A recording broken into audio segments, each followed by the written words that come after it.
Espagne. Pour la première fois, le programme électoral du PP muet sur la question du Sahara. À moins de 3 semaines des législatives du 28 avril, le Parti populaire espagnol a présenté la liste de ses promesses électorales.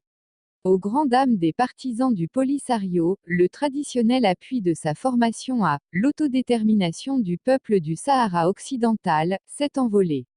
Si Podemos a inscrit la reconnaissance de la RASD dans son programme électoral, le Parti populaire, droite classique, a fait montre d'un réel pragmate. ISME envers le Maroc. La formation de Pablo Casado a proposé, en cas de victoire aux législatives anticipées du 28 avril, de signer un nouveau traité de bon voisinage, d'amitié et de coopération avec Rabat.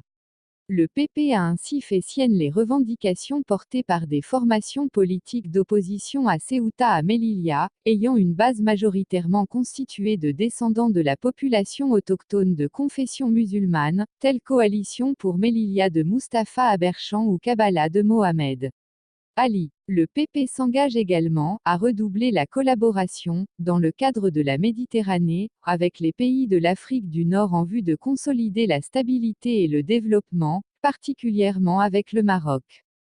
Casado ignore le Sahara et rompt avec une tradition au PP.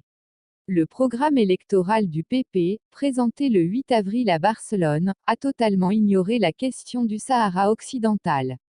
Une rupture, relèvent certains médias ibériques avec une tradition remontant du temps de l'Alliance populaire, l'ancêtre du Parti populaire, fondé en octobre 1976 par Manuel Fraga, ancien ministre de l'Information et du Tourisme sous Franco. Ses successeurs, José María Aznar et Mariano Rajoy, ont tenu lors de chaque élection législative à réitérer la responsabilité historique de l'Espagne au Sahara. Pour rappel, en 1979, l'Alliance populaire s'est engagée à la défense de l'autodétermination des peuples du Sahara et à l'appui à la résolution des Nations Unies, rappelle la publication en ligne Tercer Information. Et d'ajouter qu'en 1993, le Parti populaire sous la présidence d'Aznar avait promis appuyer la célébration d'un référendum au Sahara conformément aux résolutions des Nations Unies.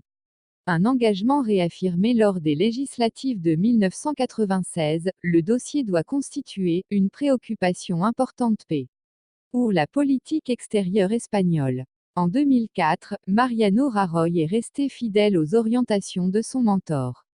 Mais au fil des années, il s'est affranchi de la tutelle d'Aznar sur de nombreux dossiers y compris sur celui du Sahara.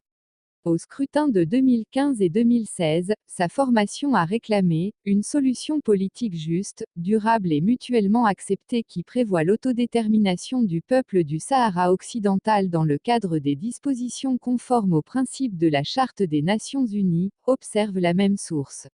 Autre temps, autre mœurs.